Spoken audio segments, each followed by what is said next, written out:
Hello everyone, welcome to our YouTube channel guys. Today we are going to start carbon ion, which is part of intermediate. In this session we will discuss about carbon ion generation, structure, stability and reactivity of carbon ions. Okay, so first here carbon ions. Okay, so what is carbon ion? तो carbon ion क्या होता है guys? All the anions in which the negative charge is carried by carbon are called carbon ion. Okay, तो carbon ion क्या होता है? जिसमें ऐसा कोई कार्बन रहे जिसके ऊपर नेगेटिव चार्ज रहे, उसको हम लोग कहते हैं कार्बन आयन. ठीक है, फॉर एग्जांपल्स मिथाइल है जिसके ऊपर माइनस चार्ज है. ठीक है, methyl carbon ion, ethyl carbon ion, isopropyl carbon ion, tertiary butyl carbon ion. ठीक है, कोई कार्बन में माइनस चार्ज रहे और उस कार्बन में नंबर ऑफ कार्बन कितने हैं उसके अकॉर्डिंग उसका नाम भी रहता है. ठीक है, अब जैसे मान लो ये CH3 है, उस CH3 में तीनों हाइड्रोजन को हटा करके 3 R ग्रुप अगर जोड़ दूँ मैं तो कुछ ऐसे दिखाई देगा और उसका स्ट्रक्चर ऐसे दिखाई देगा. तो एन आयन वाला माइनस चार्ज है जिसमें 2 इलेक्ट्रॉन रहता है, वो ऊपर में एक अपना अलग जगह बनाएगा मुस्कुराते हुए यहाँ पे. ठीक है, इसमें जो हाइब्रिडाइजेशन होता है sp3 हाइब्रिडाइजेशन होता है. ठीक है, और इसका स्ट्रक्चर जो रहेगा टेट्राहेड्रल स्ट्रक्चर रहेगा. क्यों? क्योंकि sp3 हाइब्रिडाइजेशन है इसलिए. ठीक है, अब इसमें बॉन्ड के बीच का जो एंगल होता है वो 107 होता है, 107.5. ठीक है, लेकिन जनरली 109 होता है.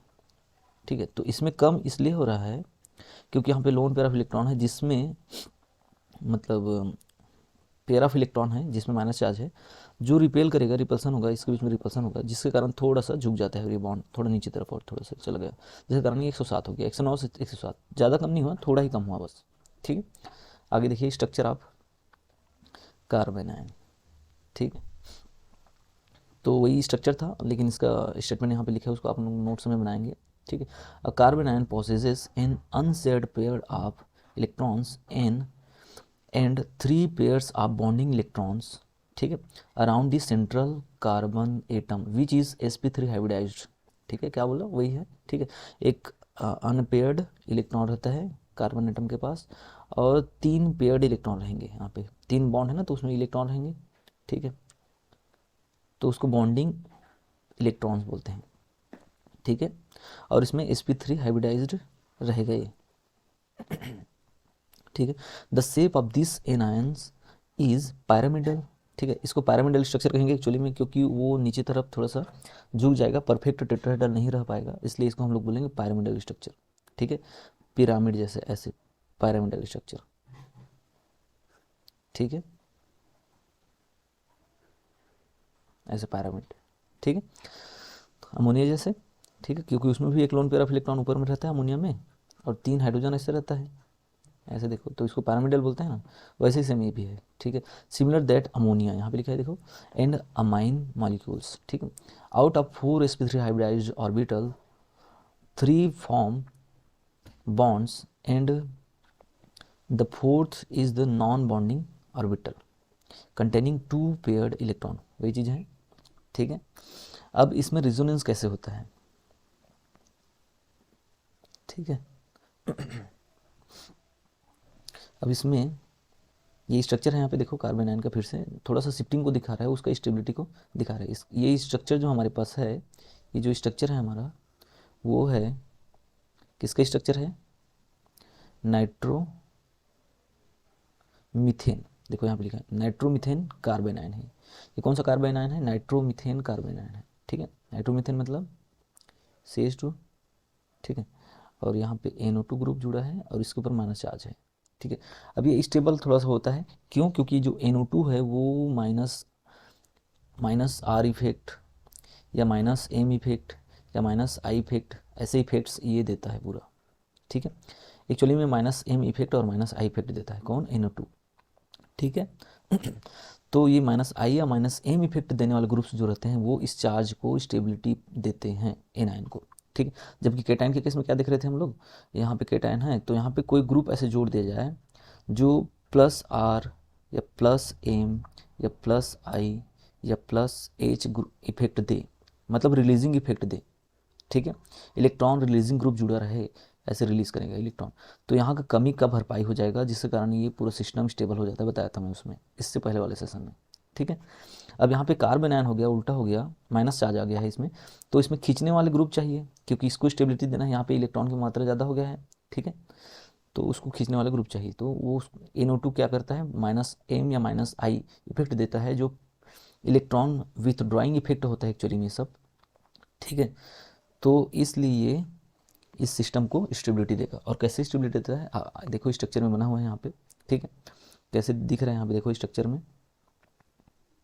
अब CH3 है यहाँ पे, CH2 है, उसमें माइनस चार्ज इधर शिफ्ट हो रहा है और ये बॉन्ड इधर शिफ्ट हो रहा है, तो कैसे दिखाई देगा, रिजोनेंस के बाद आफ्टर रिजोनेंस ऐसे दिखाई देगा, देखो, ठीक है, रिजोनेंस होने के बाद ऐसे हो रहा है, ठीक है, यहाँ पे क्या हो रहा है, रिजोनेंस, और रिजोनेंस के ही कारण वो माइनस चार्ज इधर शिफ्ट हो गया यहाँ पे, और जिसके कारण वो उसको स्टेबिलिटी मिल रहा है, पूरा सिस्टम को स्टेबिलिटी मिल रहा है, या इस चार्ज को कैरी करने के लिए कोई ग्रुप आ गया, जिसके कारण इसका बोझ थोड़ा हल्का हो गया, जिसके कारण इस सिस्टम को थोड़ा सा स्टेबिलिटी मिल रहा है इस ग्रुप के कारण, ठीक है। तो ऐसे कुछ होता है रेजोनेंस में। और स्ट्रक्चर कैसे रहता है एक्चुअली में इसका, यहाँ पे माइनस चार्ज है इसी ऑर्बिटल पी ऑर्बिटल में, यहाँ पे नाइट्रोजन है जिसके ऊपर पी ऑर्बिटल है जिसके ऊपर प्लस चार्ज है, ठीक है, उसमें ये शिफ्ट होता है एक्चुअली में ऐसे, ठीक है, वो इधर शिफ्ट हो गया, तो यहाँ पे एक डबल बॉन्ड था वो यहाँ पे शिफ्ट हो गया ऐसे, तो यहाँ पे माइनस चार्ज आ गया और ये यहाँ पे ये हो गया, ठीक है, समझ गए। और यहाँ पे प्लस चार्ज ही रहेगा ही बाद में, फिर ये देखो ऐसे इसका स्ट्रक्चर है ये एक्चुअली में, दिख रहा है क्या, ये देखिए, ये स्ट्रक्चर जो है इसका ही स्ट्रक्चर है, ये पूरा स्ट्रक्चर, ठीक है, इसमें पी ऑर्बिटल्स वगैरह शो किया जा रहा है यहाँ पे, और चार्ज हैं सारे, ठीक है।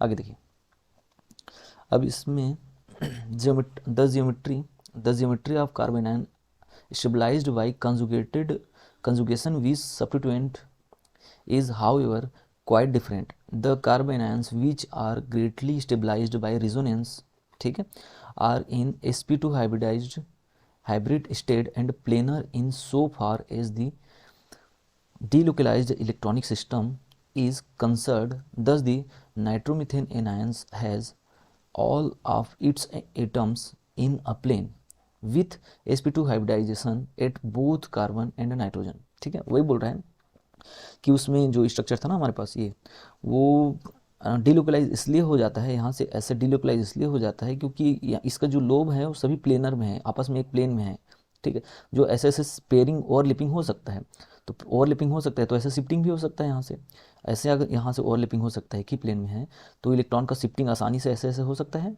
ठीक है, और इधर भी आसानी से ऐसे ऐसे हो सकता है, तो इधर भी हो जाता है और यहाँ से भी ऐसे हो जाता है, तो वापस भी आ जाता है, फिर यहाँ से ये वापस भी आएगा, ऐसे वापस जब आएगा तो इसके ऊपर फिर से चार्ज आ जाएगा, ठीक है, तो ऐसे हो सकता है, तो ऐसे इसलिए हो रहा है क्योंकि ये प्लेनर है, ये प्लेन में है आपस में, सभी लोग प्लेन में है, पी ऑर्बिटल प्लेन में है आपस में, ठीक है, वही चीज़ें बता रहे हैं यहाँ पे। अब फॉर्मेशन ऑफ कार्ब एनायंस, ठीक है, तो फॉर्मेशन कैसे होता है, फॉर्मेशन ऑफ कार्बन आयंस, ठीक है, तो फॉर्मेशन कैसे होता है, formation of carbon ions, the carbon ions are obtained by heterolysis of covalent bonds, ठीक है, in which both the bonding electrons are taken by carbon, ठीक है, usually departing constituent is a proton, ठीक है, क्या बोल रहा है, जैसे मेरे पास ऐसे है, ये है मान लो, ठीक है, और मेरे पास है ऐसे, देखो मान लो आपके पास ऐसे है, इसको ऐसे करते हैं, यहाँ पे सील लगा देते हैं, इधर भी सील, यहाँ पे भी सील लगा दिया, इधर यहाँ पे हाइड्रोजन लगा दिया, ठीक है। अब मैं इसका हेट्रोलाइटिक क्लीवेज कराऊंगा, हेट्रोलाइटिक क्लीवेज जानते हो, एक होमोलाइटिक क्लीवेज होता है, एक हेट्रोलाइटिक क्लीवेज होता है। होमोलाइटिक क्लीवेज में एक फ्री रेडिकल का फॉर्मेशन होता है, मतलब कोई बॉन्ड को ऐसे तोड़ूंगा तो ऐसे बीच से ब्रेक होगा, एक इलेक्ट्रॉन इसके पास जाएगा, एक इलेक्ट्रॉन इसके पास जाएगा, इसको बोलते हैं homolytic cleavage, homolytic cleavage. Heterolytic cleavage में क्या होता है, अगर यहाँ पे दो बॉन्ड में दो इलेक्ट्रॉन होता है, दोनों इलेक्ट्रॉन को एक इधर वाला एरिया रख ले और यहाँ से बॉन्ड ऐसे ब्रेक कर दूंगा, तो इसके पास एक भी इलेक्ट्रॉन नहीं जा रहा है, तो ये प्लस हो जाएगा, और इस जिसके पास इलेक्ट्रॉन जा रहा है वो माइनस हो जाएगा, Cl3C माइनस, ठीक है, तो ये हेट्रोलाइटिक क्लीवेज कहलाता है, ठीक है, ये क्लीवेज क्या कहलाता है, हेट्रोलाइटिक क्लीवेज, और इसी हेट्रोलाइटिक क्लीवेज से ही कार्बोकेटायन और कार्बन आयन का फॉर्मेशन होता है। इससे क्या होता है, फ्री रेडिकल का फॉर्मेशन होता है ओनली होमोलाइटिक से, ठीक है, समझ आ रहा है क्या। अब देखिए, तो इसमें हेट्रोलाइटिक क्लीवेज हो करके कार्बन आयन का फॉर्मेशन हो जाता है, वही चीज़ लिखा है यहाँ पे, ठीक है। Usually departing constituent is proton होता है, जो बाहर निकल रहा है वो कंस्टिट्यूएंट क्या होता है, प्रोटॉन रहता है, H+ बाहर निकलता था ना, ठीक है। और यहाँ पे Cl3C- यहाँ पे बना है आपके पास, ठीक है, यही कार्बन आयन है, यहाँ पे देखो कार्बन में माइनस चार्ज आ गया, ठीक है। The heterolytic cleavage of alkanes are very difficult process as there is very little difference between electronegativities of carbon and hydrogen, ठीक है। एल्केन्स जो होता है हमारे पास, देखो ऐसे एल्केन है, ये कार्बन आयन कभी नहीं बना पाएगा, क्यों, क्योंकि इसको मेरे को क्लीवेज कराना है मेरे को, देखो इसमें क्लीवेज तो करा दिया क्योंकि यहाँ पे 3 Cl ग्रुप जुड़ा था, Cl3 ग्रुप जुड़ा है, जो माइनस आई इफेक्ट देता है, जो कार्बन आयन को स्टेबिलिटी दे रहा था, इसलिए इसी कंपाउंड को लिया था मैं चुन कर, ठीक है। लेकिन यहाँ पे ऐसे इसको ले दूंगा मैं और हेट्रोलाइटिक क्लीवेज कराऊंगा, तो 2 इलेक्ट्रॉन इसको देना पड़ेगा और 1 इलेक्ट्रॉन इसको, सॉरी इसको 0 इलेक्ट्रॉन देना पड़ेगा, ठीक है, इस बॉन्ड से। तो ऐसे हो ही नहीं सकता क्योंकि ये भी कार्बन है ये भी कार्बन है, तो ये ज़्यादा ये कम क्यों लेगा, ठीक है। तो यहाँ पे इलेक्ट्रोनेगेटिविटी दोनों का सेम है, या तो फिर अगर हाइड्रोजन और कार्बन को लूँगा तो इलेक्ट्रोनेगेटिविटी लगभग लगभग सेम है दोनों का, इसलिए यहाँ पे हेट्रोलाइटिक क्लीवेज नहीं करा पाऊंगा मैं। समझ रहे हो क्या बात, वही चीज़ लिखा है यहाँ पे, ठीक है। देखिए आगे, the polarity of CH bond is very small, ठीक है। CH बॉन्ड से भी नहीं कर सकते हम लोग, C और H, मतलब H को 0 इलेक्ट्रॉन, इसको 2 इलेक्ट्रॉन दे देंगे डायरेक्टली ऐसा बन जाएगा, ऐसा नहीं है। यहाँ पे कोई माइनस आई इफेक्ट देने वाले कोई ग्रुप जुड़ा रहे या -R ग्रुप जुड़ा रहे, तब ऐसे पॉसिबल हो पाता है, ठीक है। तो Cl3 को ऐसे ही नहीं लगाया था मैं, जान सुन करके लगाया था उसको मैं, ठीक है।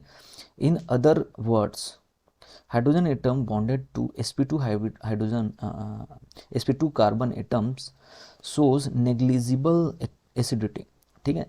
वो क्या करता है, नेग्लिजिबल एसिडिटी शो करता है, मतलब H+ के फॉर्म में नहीं निकल सकता है एल्केन से, हम लोग जानते हैं भाई, ठीक है।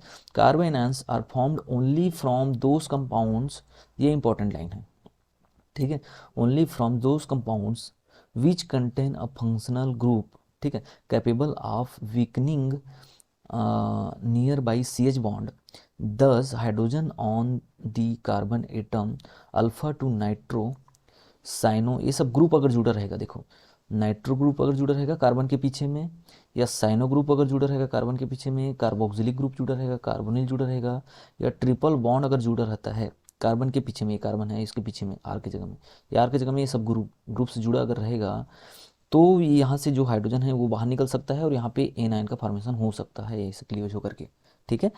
तो वही चीज़ें बोल रहा है, यहाँ का एसिडिटी बढ़ जाता है, एसिडिटी बढ़ जाता है मतलब हाइड्रोजन H+ फॉर्म में तुरंत आसानी से बाहर निकल जाएगा, ठीक है। तो वही चीज़ बोल रहा है। तो bond have acidic character and can be removed as protons leaving resonance stabilize anions. For example nitromethane is sufficiently acidic to react with aqueous alkali because the anion formed has a high degree of stability, ठीक है। वही चीज़ बोल रहा है कि ये anion जो रहता है स्टेबल रहता है, यहाँ पे देखो वो है क्या है, नाइट्रोमीथेन है, नाइट्रोमीथेन, ये नाइट्रोमीथेन है ना, नाइट्रोमीथेन है जो एनायन बनाने के लिए कैपेबल होता है। क्यों कैपेबल होता है, क्योंकि इसमें रेजोनेंस होता है, और एनायन बनाने के लिए कैपेबल हो गया मतलब H+ को बाहर निकालेगा, H+ को जो बाहर निकालता है उसको एसिड बोलते हैं, तो इसमें एसिडिक नेचर भी आ जाता है, ठीक है। और ये एसिड OH के साथ जाकर के H2O बना लेता है और ये बन जाता है एनायन। आपको समझ आ रहा है क्या, ठीक है, ठीक है। तो इसको रेजोनेंस करने के बाद ऐसे दिखेगा, फिर आपको फिर से बता देता हूँ मैं, ठीक है, यहाँ पे कैसे हो रहा है, देखो ये मैं जो बोल रहा हूँ नाइट्रोमीथेन जो होता है उसमें नाइट्रो ग्रुप जो जुड़ा है वो बहुत ही ज़्यादा -I इफेक्ट और -M इफेक्ट देने वाला ग्रुप है, और -M इफेक्ट और -I इफेक्ट वो होता है जो इलेक्ट्रॉन को विथड्रॉइंग करता है या तो फिर इलेक्ट्रॉन को अपने तरफ शिफ्ट करा के रेजोनेंस देता है, ठीक है।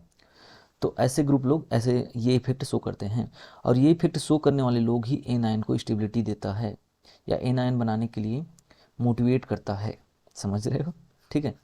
तो यहाँ पे देखिए, और एनायन जो बनाएगा वो H+ को बाहर निकालेगा, और H+ को बाहर निकाल रहा है तो एसिडिक नेचर बढ़ जाएगा उसका, मतलब एसिड भी कह सकते हैं उसको मैं, ठीक है, एसिडिक नेचर बढ़ जाता है, इंक्रीजेस, ठीक है। तो ये सब मूवमेंट यहाँ पे होगा, ये सब फिनोमिना यहाँ पे होने वाला है, ठीक है। तो अब होता कैसे है, H+ बाहर निकल गया, H+ जब बाहर निकलेगा तो ये OH- उसको लेकर के चला जाएगा, इनके प्रेजेंस में करा रहे थे, ठीक है। ये एक बेस की तरह काम कर रहा है यहाँ पे, ठीक है। कोई भी H+ को लेता है वो बेस है और H+ देता है वो एसिड है, ठीक है, अकॉर्डिंग टू किसके अकॉर्डिंग, ब्राउनस्टीन लॉरी या आर्नियस, ठीक है, आर्नियस के अकॉर्डिंग, ठीक है ना। H प्लस कौन देता है, एसिड, और OH माइनस कौन देता है, या H प्लस लेता कौन है, बेस, ठीक है। H प्लस लेता कौन है, बेस लेगा नहीं, ठीक है, ये देता है, ये लेता है, ठीक है। तो यहाँ पे ऐसे कुछ बन जाएगा। अब इसके बाद इसमें रेजोनेंस हो सकता है, यहाँ पे कार्बन आयन का फॉर्मेशन हो गया है, एक्चुअली में यही कार्बन आयन है, यही कार्बन आयन है, क्योंकि कार्बन में चार्ज रहे माइनस तो उसको कहते हैं कार्बन आयन, ठीक है। लेकिन उसको रेजोनेंस के द्वारा स्टेबिलिटी दे रहे हैं तो उसको शो किया जा रहा है यहाँ पे बस, ठीक है। लेकिन कार्बन आयन क्या है, ये है, ठीक है। आगे देखिए, अब क्या क्या ऐसे ग्रुप्स हैं जो कार्बन आयन को स्टेबिलिटी दे सकते हैं और जिसके प्रेजेंस में ज़्यादा कार्बन आयन बनने की संभावना बढ़ जाता है। तो उसके लिए हमको ये देखना पड़ेगा कि माइनस मतलब इलेक्ट्रॉन विथ ड्राइंग पावर किसके पास ज़्यादा रहता है, ठीक है। इलेक्ट्रॉन विथ ड्राइंग पावर किसके पास ज़्यादा रहता है, ठीक है। या तो फिर माइनस आर इफेक्ट या माइनस एम इफेक्ट या माइनस एज इफेक्ट या माइनस आई इफेक्ट कौन देता है। ये सब इफेक्ट क्या है उसको मैं बाद में और एक क्लास सेशन लेकर के पढ़ा दूंगा, एक क्लास में बता दूंगा इसको, ठीक है। अब देखिए यहाँ पे तो NO2 जो रहता है माइनस एम इफेक्ट और माइनस ये इफेक्ट क्या बोलते हैं, माइनस आई इफेक्ट देता है, ठीक है, सबसे ज़्यादा। उसके बाद ये, उसके बाद ये, और ये सब है। उसके बाद हाइड्रोजन सबसे कम देता है, तो सबसे लास्ट में थोड़ा मोड़ा दे सकते हैं, ठीक है, अगर इलेक्ट्रोपॉजिटिव वाला ग्रुप रहेगा तो, ठीक है, उससे कम रहेगा तो, ठीक है। तो यहाँ पे लिखा है, देखो यहाँ पे क्या लिखा है, आपको नोट्स में बनाना है। The stability of this anions is largely a result of the electronegativity of oxygen atoms of the nitro group. There is stabilizing या inducting effect as well as powerful resonance effect, वही जो बोल रहा हूँ मैं, minus I effect या तो फिर माइनस आर इफेक्ट या माइनस एम इफेक्ट, इसी को कहते हैं। Both of which withdraw negative charge from the carbon into the nitro group, ठीक है। नाइट्रो के ही बारे में बात कर रहे थे, ठीक है, जिसमें माइनस आर इफेक्ट और माइनस आई इफेक्ट होता है, जो कार्बन के नेगेटिव चार्ज को अपनी तरफ विथड्रॉ करने की टेंडेंसी ज़्यादा रखता है, जिसके कारण ये कार्बन आयन लार्जली स्टेबल हो जाता है। यहाँ पे लिखा है, ठीक है, क्या लिखा है, stable of this carbon ions is largely, क्यों होता है, इसके कारण होता है, नाइट्रो ग्रुप के कारण, ठीक है। इलेक्ट्रोनेगेटिव एटम्स और groups depending on their stability to withdraw electrons will lead to more or less stable carbon ions, ठीक है। the groups are listed in order of decreasing electron withdrawing ability, ठीक है। ये सब इधर से इधर जब जा रहे हैं हम लोग तो electron withdrawing power, electron withdrawing ability, ठीक है, एबिलिटी क्या हो रहा है, डिक्रीज हो रहा है, इधर से इधर जा रहे हैं भाई, ठीक है। सबसे ज़्यादा इसका है, सबसे ज़्यादा, ठीक है, और यही सबसे ज़्यादा स्टेबिलिटी प्रदान करेगा कार्बन आयन को, ठीक है। ये जुड़ा रहेगा तो सबसे ज़्यादा स्टेबल रहेगा कार्बन आयन, समझ आ रहा है क्या। आगे देखिए, इसको नोट्स बनाना आप लोग, ठीक है। यहाँ पे रिजोनेंस कैसे हो रहा है देखिए थोड़ा सा, ठीक है। उसके बाद स्टेबिलिटी ऑफ कार्बन आयंस का कुछ एग्जांपल्स और है। उसके बाद रिजोनेंस कैसे है, ठीक है, ये उसी का स्ट्रक्चर है, फॉर्मेशन हो रहा है एक्चुअली में इसमें कार्बन आयन का। यहाँ पे फिर से दे रहा हूँ बेस, यहाँ पे बेस है, ये जो बेस वर्क करेगा, ठीक। कोई भी एसिड से मैं उसके इलेक्ट्रॉन को निकाल करके कोई आयन बना दिया हूँ पहले से, ठीक है, तो वो बेस की तरफ काम करना चालू कर देता है, क्यों, क्योंकि H प्लस उसका निकला हुआ है तो H प्लस को लेने का टेंडेंसी रखता है, और H प्लस लेता है उसको हम लोग बेस कहते हैं, ठीक है। तो यहाँ से H प्लस जो है, यहाँ पे H प्लस है उसको ले सकता है, ये यहाँ का H को ले सकता है, और यहाँ को H को लेगा तो यहाँ पे माइनस आ जाएगा, और माइनस आ जाएगा तो ये कार्बन आयन बोलेंगे हम इसको, ठीक है। उसमें रिजोनेंस हो सकता है फिर ऐसे, ठीक है। दूसरा है हमारे पास ये और ग्रुप है, इसका भी एक दूसरा एग्जांपल है ना, पहला एग्जांपल, ये दूसरा एग्जांपल, ये तीसरा एग्जांपल, अलग अलग एग्जांपल है ये, ठीक है, ठीक है। तो यहाँ पे दूसरा है, यहाँ का हाइड्रोजन लेकर के यहाँ पे एनायन बनाएगा तो कार्बन आयन बन जाएगा, ठीक है। और ठीक है, और दूसरा है थर्ड है हमारे पास यहाँ का, देखो इसमें क्या किया है, अच्छा इसमें रिजोनेंस को दिखा रहे हैं यहाँ पे, थर्ड एग्जांपल, थर्ड नहीं है, सॉरी, यहाँ से देखो रिजोनेंस शो कर रहे हैं यहाँ पे, रिजोनेंस कैसे होता है, ये नीचे उतरेगा, यहाँ पर डबल बॉन्ड होगा, ये ऑक्सीजन यहाँ पे रहता है एक्चुअली में, तो इधर जाता है, तो ऐसे जाने के कारण यहाँ पे डबल बॉन्ड आ जाएगा, यहाँ पे डबल बॉन्ड आ जाएगा, ये चार्ज इधर चला जाएगा, और ये पूरे ग्रुप को इधर लिख दूंगा मैं ऐसे अलग करके, ठीक है। ये ग्रुप वही वाला है, तो इधर वाला ग्रुप इतना है, ठीक है, ये ग्रुप इतना था ना, ये ग्रुप इधर है, यहाँ पे डबल बॉन्ड आ जाएगा तो यहाँ पे डबल बॉन्ड आ गया, तो ऐसे दिखेगा ये, ठीक है। रेजोनेंस होते रहेगा, स्टेबिलिटी मिलेगा उसको, स्टेबिलिटी ऑफ कार्बन आयंस, ठीक है। तो टर्सरी वाला सबसे ज़्यादा स्टेबल रहेगा, क्योंकि उसमें टर्सरी में हम लोग 3 विथ ड्राइंग ग्रुप अगर जोड़ देंगे तो टर्सरी हो जाएगा वो, और टर्सरी सबसे ज़्यादा स्टेबल रहेगा, ठीक है। आर की जगह में एल्काइल नहीं जोड़ना है।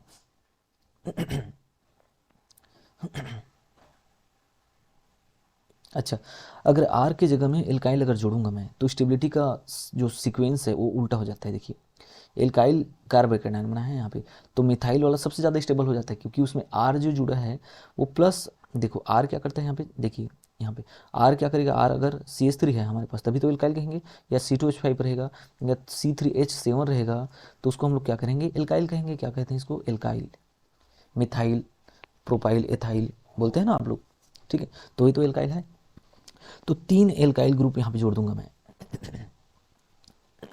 सॉरी, अगर 3 एल्काइल ग्रुप जोड़ दूंगा तो प्लस आर इफेक्ट देता है इन लोग, सॉरी प्लस आई इफेक्ट देता है, प्लस आई इफेक्ट या प्लस एच इफेक्ट देते हैं इन लोग, ठीक है। मैं इससे पहले वाला क्लास में बताया था कि प्लस आई या प्लस एच इफेक्ट इन लोग देते हैं, और कैसे देते हैं अगर समझ नहीं आ रहा होगा तो मैं इसके लिए नया वीडियो बनाऊंगा, उसमें आपको डिटेल में बता दूंगा, ठीक है। आपको समझ नहीं आएगा तो कमेंट में कमेंट कर देना, ठीक है। देखिए आप लोग, तो यहाँ पे आर जो है, अगर मिथाइल एल्काइल ग्रुप है तो प्लस आर इफेक्ट देगा, तो ऐसे देगा ये, ठीक है।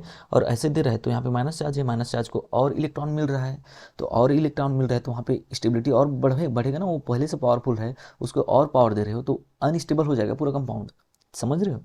इसलिए ये पूरा अनस्टेबल हो जाता है टर्सरी वाला। तो इधर से इधर स्टेबिलिटी बढ़ रहा है ना, कि तो सबसे कम स्टेबल ये है, फिर ये है, फिर ये सबसे ज़्यादा स्टेबल मिथाइल, वही ऑर्डर यहाँ पे लिखा है, समझ रहे हो। देखो, प्लस आई इफेक्ट वाला ग्रुप जोड़ दूंगा तो काम उल्टा हो जाता है, यहाँ पे अनस्टेबिलिटी बढ़ाएगा वो। देखो मैं यहाँ पे बता देता हूँ, जो कार्बन आयन है, हम लोग कार्बन आयन भी पढ़ रहे हैं, क्या पढ़ रहे हैं, कार्बन आयन, इसको स्टेबिलिटी वही लोग देते हैं, ठीक है, जो माइनस आई इफेक्ट देता है, वही लोग देता है जो माइनस एच इफेक्ट देते हैं, माइनस आर इफेक्ट देते हैं, माइनस एम इफेक्ट देता है, ठीक है। या इलेक्ट्रॉन विथ ड्राइंग ग्रुप कोई दूसरा रहे तब भी वो दे सकता है कार्बन आयन को स्टेबिलिटी, इसको आप लोग माइंड में रखना है सेव करके। और कार्बोकेटाइन को स्टेबिलिटी कौन देता है, तो कार्बोकेटाइन को स्टेबिलिटी कौन देता है, कार्बोकेटाइन को जस्ट इसके उल्टा वाले लोग, कार्बोकेटाइन को, यहाँ पे कार्बोकेटाइन लिखता हूँ, चलो कार्बोकेटाइन को स्टेबिलिटी कौन देगा, प्लस आर इफेक्ट वाले, प्लस आई इफेक्ट वाले, प्लस एच इफेक्ट वाले, या electron with releasing group, electron releasing group वाले लोग, ठीक है, कार्बोकेटाइन को स्टेबिलिटी देंगे, ठीक है। इलेक्ट्रॉन का कमी जहाँ पे रहता है रिलीजिंग ग्रुप स्टेबिलिटी देता है, जहाँ पे इलेक्ट्रॉन ज़्यादा रहता है उसको विथड्रॉइंग ग्रुप स्टेबिलिटी देता है, ठीक है, समझ आ रहा है क्या। आगे देखिए रिजोनेंस कैसे होता है, देखो यहाँ पे 2 एग्जाम्पल है, फर्स्ट ये है, दूसरा ये है, ठीक है। इसमें एलाइल है, ये क्या नाम है इसका, एलाइल, एलाइल एनायन बोलते हैं, ठीक है, एलाइलिक कार्बन आयन बोलेंगे इसको, ठीक है।